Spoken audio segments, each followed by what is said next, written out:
Hey everybody, welcome to a special intro for today's episode of the PEO Speedwagon podcast. This episode is packed with some awesome insights from the CEO of Questco and our first guest, Jason Randall. So we're going to dive deep into some of the growth and dynamics of the PEO industry, the challenges and opportunities in HR outsourcing currently, and really what the future holds for small and medium-sized businesses leveraging a PEO and their services. Jason, he's going to share his journey from being a PEO client to leading a major player in the industry, offering valuable advice for really anybody new to this space, including myself. So get ready. It's an engaging and informative discussion with me, Ryan, and Jason. Here we go. And we're live. Welcome back, everybody, to Season 2, Episode 3 of the PEO Speedwagon podcast. Extremely exciting episode. Thank you so much for tuning in today.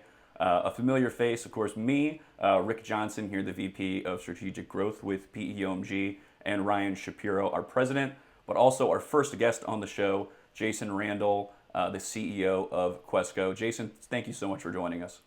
My pleasure, Rick, and good to see you both, Rick and Ryan.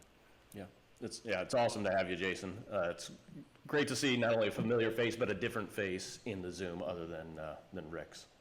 Well, hey, look, I'm a Wagoneer myself, big fan, and definitely looking forward to continuing the conversation, adding value to this audience. You guys do a fantastic job, and I'm just glad you're here. Glad to play my part. Yeah, thanks, bud. Yeah, what I think I like most about this is the dynamic of me coming in and having not a lot of PEO experience and learning from Ryan, as we call the grizzled vet with 17 years of experience. And so I'm excited to hear, kind of how you got into the space and your background a bit. And also, some advice for me as someone who's just getting into the industry as we go through that. And so I think that, the best place to start is the beginning, Jason. And so maybe how did you find yourself in the PEO space in general? And, it's kind of brought you to this place here at Questco. So what you might find, Rick, there's a common thread among several that are in the industry that we started off as clients. And that was certainly my story. I was running a fast-growing business in Austin, Texas, and we were, by virtue of that location, we were competing for talent with the likes of Dell in the state of Texas and Google. And it was incumbent on us to manage our growth through people, as many small businesses have that imperative. And we quickly decided that a PEO would be the quickest, easiest, most emphatic way to accomplish that mission. And through that PEO relationship, we were able to attract great talent, offer best-in-class benefits. The things that we talk about as wheelhouse service offerings all the time were very much true in my case, so much so that I was always called upon to be a testimonial, and then later on a case study for that national PEO. And then when the time was right, we sold that business. I was actually called upon by the PEO to, hey, you always were an evangelist from the other side. Would you like to be an evangelist from our side and join? And so that led me directly into PEO leadership.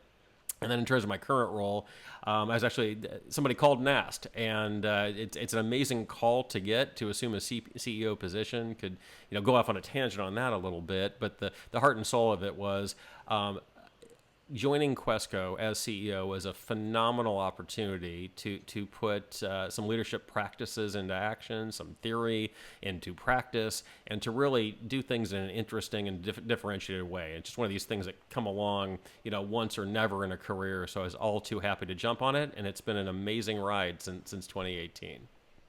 No, that's fantastic. Yeah, and that was actually where you and Ryan had crossed paths. Was that PEO that you had gone to Insperity at the time, right? Exactly. So I was a long-time Insperity client, and of course met Ryan by virtue of that experience. And then we had a chance to collaborate during our shared years at Insperity. At this point, it's been nearly 10 years ago, but we had those years in there as well. Yeah, nice. Go ahead, Ryan. The opportunity to meet Jason, it was a common thing that Insperity used to do that I kind of maybe want to double back to later is would start to hire successful business owners that were familiar with the PEO, because there is this kind of mental chasm you jump from running a small business, bootstrapping it, or running it through money, but kind of doing it your own way, and then seeing the power that can be unlocked through a PEO and how that elevates not only an organization, but a business owner and business leader through their time and resources was really powerful. And so now you're running a PEO, and the way the kind of the hiring environment is for PEO sales reps, there's not as many business owners anymore to hire to become PEO reps, right? We've gotten younger, the sales forces have gotten larger. So we would use you as a reference to customers to explain that. Like, share with me what you think the biggest value a current business owner using a PEO can explain to another. Yeah, sure. I mean, and by the way, going back to that credibility point, Ryan, I was often called him on. I was hired as management, not producer, so right. I was overhead from the jump. But there was always this notion that internally, hey, people like you in the PEO changed my life multiple times, and so that's the core of what we're talking about here. It's a really powerful message from an internal motivation, but it's also important from an external marketing thing. I think it comes down to this. There is a general sense of overwhelmedness sitting in that corner office, and even more so perhaps for that small business that's sort of used to bootstrapping or just sort of making do, doing it themselves. In other words, in that seat, sort of the wheelhouse PEO client, call it 30 worksite employees, they might have grown to that size. That's a pretty substantial business, let's be clear. But it's not big enough to have vast resources and outsourced departments and things like that. So many don't even imagine what it's like to have that level of elevated, expert, scalable support. And I said that's the biggest thing that from occupying a seat as a client to being a provider that I would want to get across is there's a much better business lifestyle that's out there. It's not only more pleasant, it's more productive, it's more successful, it's a better path. And it's something that I believe every small business owes it to themselves, to their lives, to take a look at. Yeah, that's so powerful, and it's so real too, because it's that partnership that a PEO provides a business owner or a business leader to be able to do more than they could otherwise do on their own, or grind themselves out trying to recreate the same type of resources. It's just not there. It's not scalable, and it's actually, like you said, it's not the most productive. So that's so wonderful. Sorry, Rick, I jumped in front of you there, but there was just something that no, and you guys raised a good, so on point. You raise a good point, and it's a question I have for you, Jason, which is there's a through line I notice in this industry, which is that people get into it, and then they tend to fall in love with it, and then it's really sticky. And you notice that people stay in the PEO industry almost for the rest of their career once they get in. I mean, I feel like I notice that a lot. What is it about, I guess, this industry in general that you think makes it so attractive to people to work in? And what do I have in store for me as someone new to it? A few different perspectives on this, and mine would be just one person's point of view. But what comes to mind first, Rick, when you ask the question, this is a broad offering. So there are a lot of different attach points, whether you might have an interest in that might start with benefits, but expands maybe into a broader HR services conversation, or you're more on the sales side, but there's an opportunity to get customer retention into that. There is a developmental path that's almost infinite in this industry with all the permutations of the different things that we do. If I get a little more, maybe more philosophical about it, by virtue of that breadth, as well as the expertise with which as an industry we provide services, there's an amazing ability in this industry to make a true, discernible impact in the trajectory of success to the small business and to the people that make that business sing. And that is a really rewarding thing to be a part of. And it's so much more visceral and literal and direct than many other career pursuits. I think that might be why people get addicted, right? Is that they can actually see the fruits of their labors translated into the success of clients in a very direct way. Yeah, that's awesome. I couldn't agree more. As from my experience and like seeing people in this industry and what the ways they talk about it, and then what I see when we interact with clients who started using a PEO. And there's been multiple conversations where we realize like for me, I can actually see them almost getting emotional because of the impact it has on their business. And to go from someone who, I've told Ryan this before, it's like I want to work somewhere that has an immense impact, and then at the same time, we're able to have a living doing it. And I feel like this is that role where I'm like, I am drastically changing people's lives with getting them to the correct PEO and helping them really be able to partake in the business that they love so much that they're ingrained in. And so, I can already see myself obviously being in this for the rest of my career because of just the impact I see on our clients that it has. And so, one other thing, Jason, you've written a book that you have out there. It is Beyond the Superhero, the Executive Leadership for the Rest of Us. And so one of your key themes in there was just authenticity. And I'm sure that has been a key theme in Questco as well as you came in as the CEO in 2018. And so I wanted to ask, I guess, how have you instilled that into your organization? And is there any advice, to me as someone coming up in leadership in the PEO industry that I could derive from that idea as well? Sure. Well, I mean, the thing about authenticity is, tough thing to fake, Rick, right? So basically, I think what it starts with is this mindset, right? That basically a key to leadership. And my motivation for writing this book was, I saw what advice would I have liked to have had when stepping into a corner office for the first time, or forget the CEO role specifically, senior management, and because the rules are different. Not all of them are easily explainable or accessible, and they're in some cases, the trite saying it's lonely at the top. Well, it's trite for a reason. It can be very hard to get the kind of unvarnished, positive, focused advice. So that was the motivation behind it. And so as I started to examine, well, what has made me more effective in the role, authenticity comes right up to the surface, because we live in a time, and especially, some people put this in the context of generations in the workplace, but I think it's more universal than that even. People want to be treated like professionals, like responsible human beings, and they want to know that you care about their well-being beyond their measurable production. And so the essence of authenticity is a mindset of appreciating that attribute. We want to be a part of something larger than ourselves. We want to be a part of something special and produce, and that's some other attributes that are important. But if I, as a senior leader, show that I don't care about my people in my actions, or God forbid, my words, you're going to kind of not get the most out of people that's possible, and you're not going to have the most fun, productive environment. So that's why authenticity is so important. And basically, I think it starts with the mindset, and then it needs to be consistently demonstrated. So it is about asking about someone on a human level. If an employee is going through a struggle you're aware of, or just even they're ambitious and want to talk about their career, making time for things like that. On a more basic level, communicating frequently to the team in ways that come across as genuine and unrehearsed, because you're speaking from the heart. I've just found that to be central to mission in a business that is driven by human beings, as ours is. Yeah. And now Questco is a virtual first organization. Have you found that there are ways to convey that authenticity that's different in a virtual environment than, say, an in-person environment? And what's critical to doing that effectively? Yeah, so first of all, the virtual environment came about due to pandemic conditions, when it was a literal necessity, and then we were faced with a crossroads, in that we had expanded, and our company had expanded.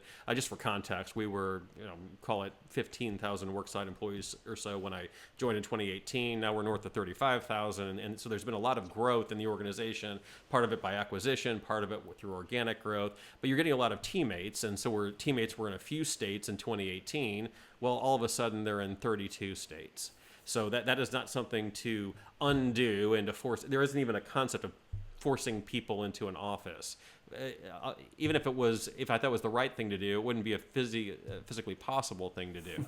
So basically, we had made our decision to be virtual, and then we can embrace that there are significant advantages to it. For those that are practitioners in the industry, when you're seeing the list of candidates, you will see how many would favor a hybrid or virtual role.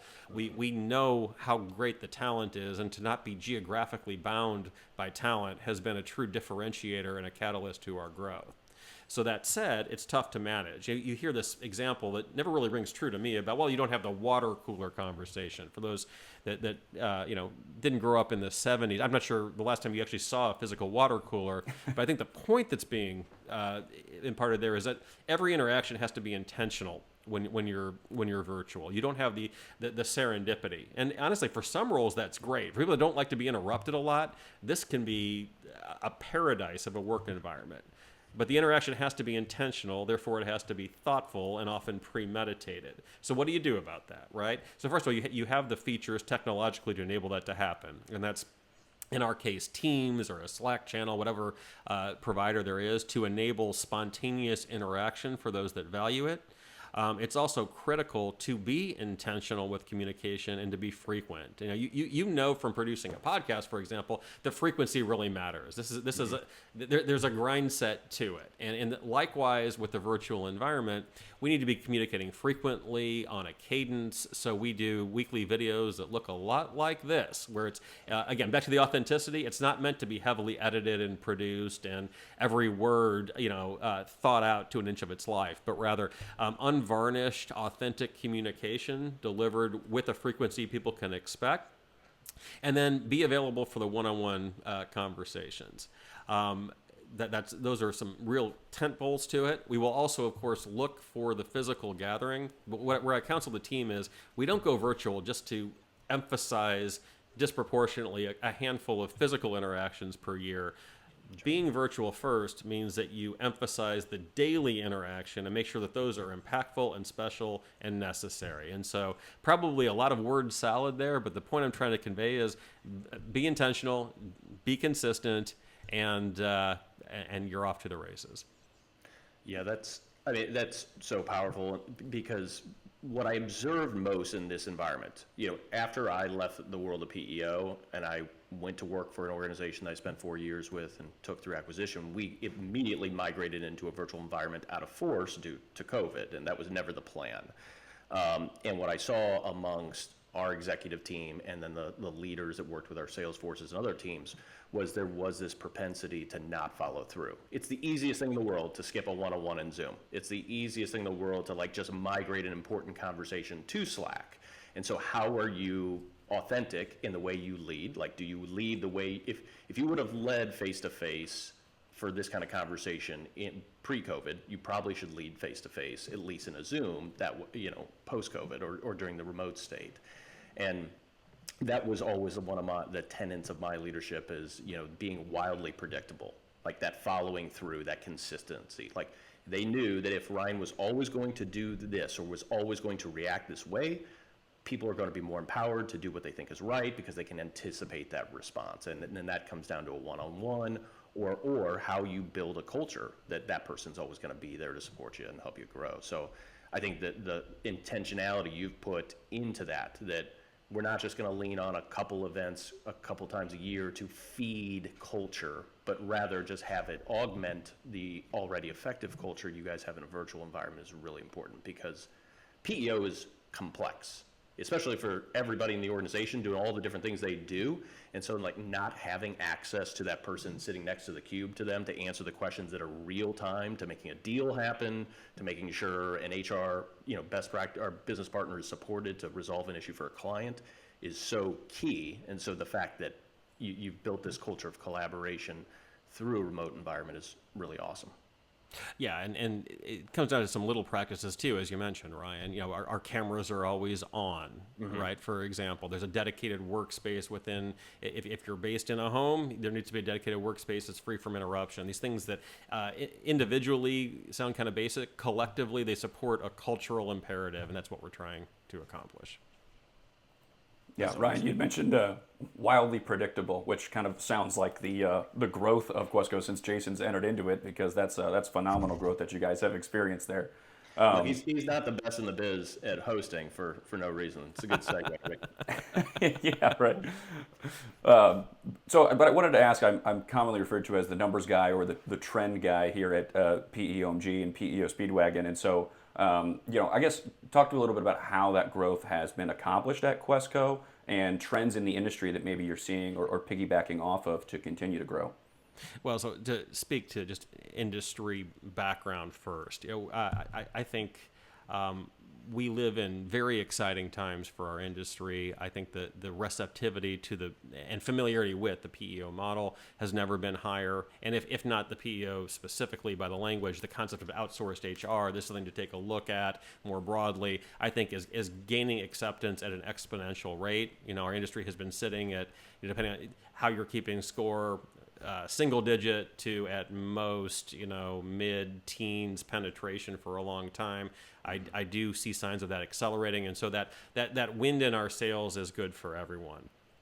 Taking back to the Questco story specifically, for us, we value both organic growth and growth by M&A, and so the organic growth that's building a sales organization, not just a sales team, but a sales organization from scratch. That requires a ton of excellent talent to get done, and leadership and ownership that is supportive of that. Because as you might imagine, and maybe you're experiencing yourselves, when you make an investment in a sales team, there's of course a financial lag between the time that investment starts to be made and when you're actually getting the return from it. So understanding that, especially when you're doing it at scale, is really important for an investor and for a management team to communicate. But that's been a profoundly important part of our story, is our ability to grow our own sales, both with our own sales teams and with wonderful channel partnerships. I don't want to give that short shrift either. That can be a wonderful catalyst for a PEO to, I'd call it, put a premium on its own growth rate by partnering with the right kinds of third parties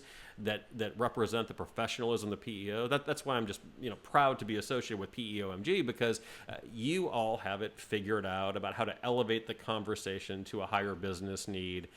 This is not a commoditized conversation, nor should it be, and we appreciate partners like you that are able to do that. So that's the organic side, right?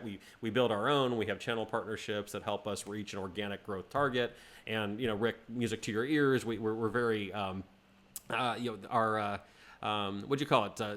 Surprising. I've forgotten the term. Magical something. Anyway, whatever you said. Predictable. Why I am wildly predictable in our desire for budgetary certainty, right? And then that's supplemented pretty dramatically with M&A in our case.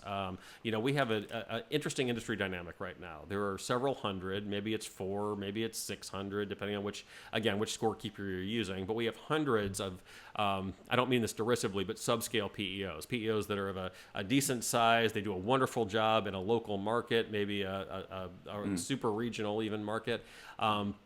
But are themselves facing some sort of succession dilemma. We have some demographic challenges in our industry with folks facing retirement age or some sort of executive turnover. Why I wrote the book, right? We have these things going on where a new generation needs to step up.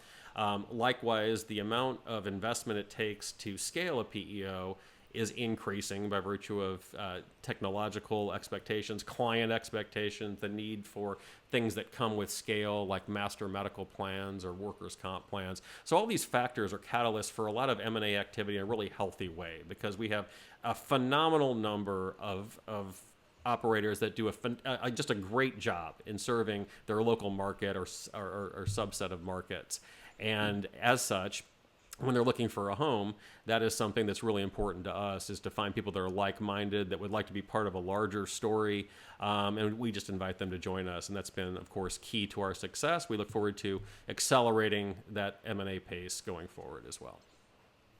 Yeah, of course. And that makes sense. I mean, when you look at the number of PEOs that exist out there, it's constantly growing, and we're seeing more of these specialized and sometimes smaller PEOs pop up. I think we're over about 550 now, based on NAPEO's most recent numbers.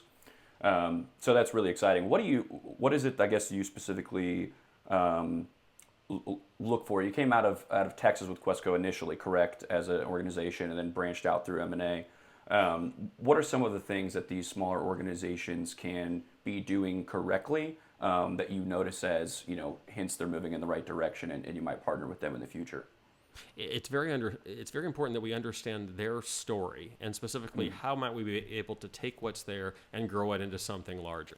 We don't make acquisitions because we're looking to get rid of people. In fact, quite the opposite. We make an acquisition looking to invest in that market. But to do that, I need to understand your story. I need to understand, first of all, are we philosophically aligned? There are great PEOs that might be more of an infrastructure play, where it's a lower price point, a skinnier service level, and the value is created, say, through savings and hard cost product. Nothing wrong with that. That just happens to not be what we do for a living. We're more about the expert service, the higher touch, the human layer, and then we add the infrastructure to that and achieve great results. So it's important to know, to what extent are we aligned. to what extent do we have a team versus a superhuman effort by one person? So we're going to be looking for the strength of that team beyond the exiting owner, and what might be able to do with that person. One of the things that we can do is create career paths inside these smaller organizations that otherwise wouldn't have them. But to do that, we need to have a clear understanding of what's there. So I think as you're thinking about marketing a PEO, it's a lot of that. What is the story? If it's just hey, our people make the difference, well, great. It's a lovely statement, but everybody says it. What does that specifically and tangibly mean to you? And how do we invest behind that to build something greater?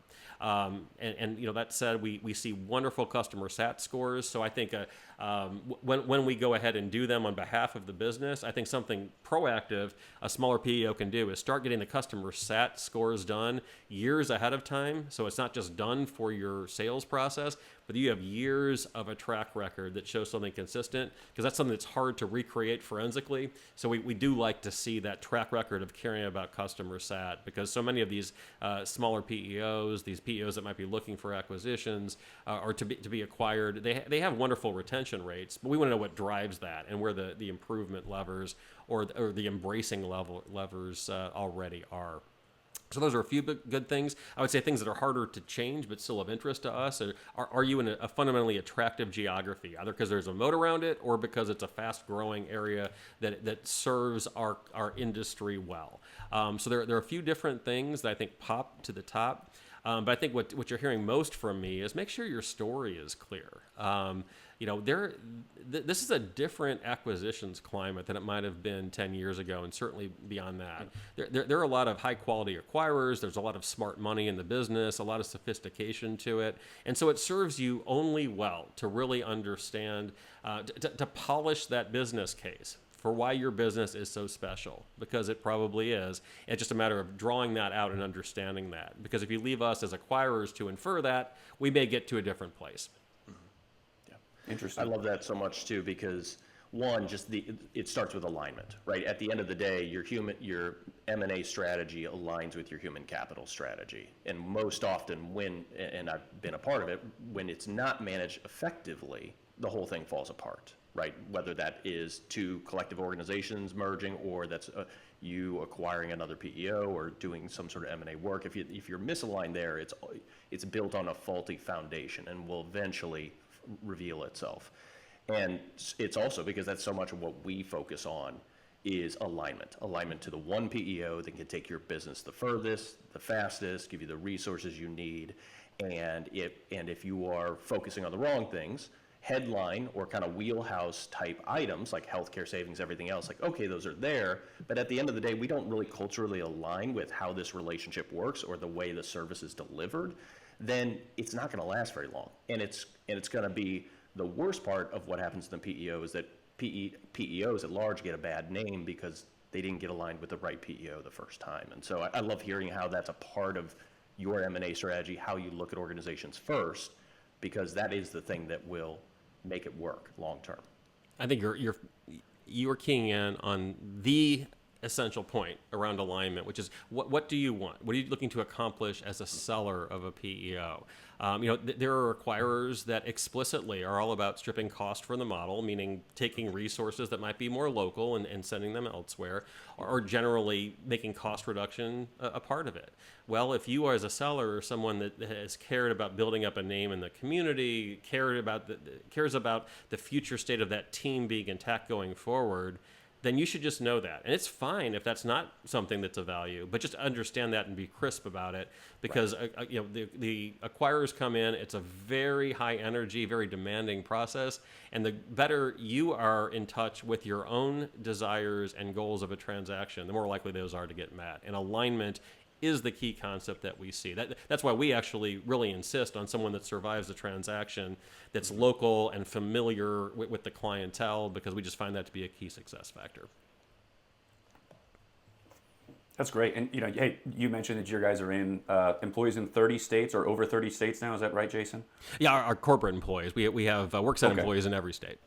Right, in every state. Well, then how does that translate into you growing now? And I guess what does the next 5-10 years look like in terms of growth? Will you have employees in every state? What does the path look like there? So I think we from a corporate presence point of view, we'll be looking to continue to make accretive acquisitions where we don't have as much of a physical presence. So we're not as prominent in the Northeast, for example. I would expect to take care of that. Likewise, we're on the West Coast, but we're not in California. I expect to address that. And likewise, from the M&A perspective, we're going to continue to find high-quality organizations. We have a pretty large list of people we're in touch with on a regular basis, and we just want to support them and support the clients and their people. The bottom line is there's plenty of business for everyone. There's plenty of M&A opportunity for everyone that's like-minded, because there are several PEOs that are running this play. I would say where we stand out is the ability to be very thoughtful to that exiting owner and making sure that the goals are attained. And again, alignment is that key concept, so I'm glad that you, Ryan, seized on that. But we're looking at Questco. It's that combination of organic growth, continuing at an accelerated pace, married with the M&A. And so the specific plans for value creation are pretty ambitious here. Yeah, but from a quantity point of view, from a unit point of view, we're looking to be at 100,000 worksite employees in just a few years. So, with that rate of growth that's implied, that means we're going to be busy for a while. That sounds like more sales reps getting to that number. There's no doubt, and plenty of channel business to be had there too, for sure. Yeah, absolutely. That's awesome. Jason, I have a question for you on general trends. I like hitting the numbers of the industry. One thing we're seeing a lot is advancements in technology and HRIS systems and more operational efficiency with PEOs and the organizations they can help. Do you see the number of average worksite employees that take advantage of a PEO going up or down from its 21 average right now? Oh, I think that average is trending upwards. Our own is north of that, even though I think we're still in the range-bound area. I want to say we're about 26 or so. And there are some, of course, that concentrate on perhaps lower wage, higher headcount businesses. But I see that at least incrementally creeping up, Rick, if for no other reason that there are larger entities that have recognized that this is more appropriate to their model. Or even as a business grows, they're realizing that it's relevant to the model longer. And both those things are secular trends that would imply larger headcounts. That is, in fact, exactly what I see. Yeah, and with that as well, do you also see the amount of time that someone stays within their PEO relationship increasing just as much? I would say yes, with an asterisk, right? M&A is not unique to the PEO world, but it's ubiquitous across a lot of small business sectors. So in fact, our biggest single reason for attrition is that our client is acquired, and so that is something that is a headwind to the industry. It's by no means a bad thing, because over time we might be on the beneficiary end of some of those. But if your client is acquired by a 2,000 employee publicly traded entity, not as much opportunity to run the reverse play and capture it, right? So I think that's something that businesses will trend upwards. I think there's greater acceptance at more sophisticated businesses, higher headcounts, and then mitigated by some forces that there are alternatives and there are acquisitions that will be the countervailing force to that growth. Yeah, and I think you're right. There is a counter to that as well, which is like we find ourselves having conversations with private equity firms that want to put the portfolio companies they have into a PEO relationship to shift some of that liability as well. And so, I think for that reason for attrition, there's just as many people who are coming and saying, I have some organizations I need to get into a PEO platform. And so it balances itself out. Yes. Mm-hmm. Great. Well, Jason, I appreciate you jumping in and taking some time with us today to chat a bit. It's been great having our first guest on here, and I just want to really say thank you for joining the Wagoneers, and you've been a long time listener, first time caller, so it's very exciting to have you on here. Well, hey, from one Wagoneer to another, hey, it's a pleasure. I thought there'd be more of a morning zoo format, guys. So I'll have more prop comic material in the future. But boy, I'm so glad you're doing this. It's a wonderful resource to a great industry, and kudos to both of you. Yeah, thank you, Bud. And yeah, not only are you the first guest we've had, but you will also be this is like the very zany part of the show, I'm sure. So you'll be the first recipient of any swag that the organization has ever had, the podcast. So you've got a PEO Speedwagon t-shirt headed your way. It's already coming via U.S. mail. So we really do appreciate it. I mean, when you and I met, 10 years ago, just your thoughtfulness, not only to the industry and the specific ways that the PEO we were with approach things, but just like what it meant to small business owners was really powerful for me. So at the time I was leading a team, but I was still relatively junior in my PEO experience. And so getting to have dialogue and perspective with you about what it meant, where you were focused, everything else, it did two things for me. One, the pressure made me think I would never want to start a small business. Like I was pretty confident of that the whole time I was in the PEO world, plus all the things you have to see business owners do. But two, that if I ever did, I thought I would be well equipped because I could lean back into conversations I had had with you. And I personally think that's why Questco is thriving so well. They're under tremendous leadership. The leaders you've put in place, some of the ones that I know, are just really, really great leaders and care about people. So that alignment is there every single day. And so it's so cool to see just the amazing work you guys are doing and the fact that we get to call you guys friends. That's wonderful. Hey, when you get good people together, good things tend to happen, whether it's a podcast interaction or building a PEO organization. So thrilled to be here today. I'll do my best to be a flawed model. Maybe I look good in white, who knows, but appreciate the swag and more important, appreciate the opportunity to talk to you and your audience today. Yeah, thanks so much for joining us, Jason.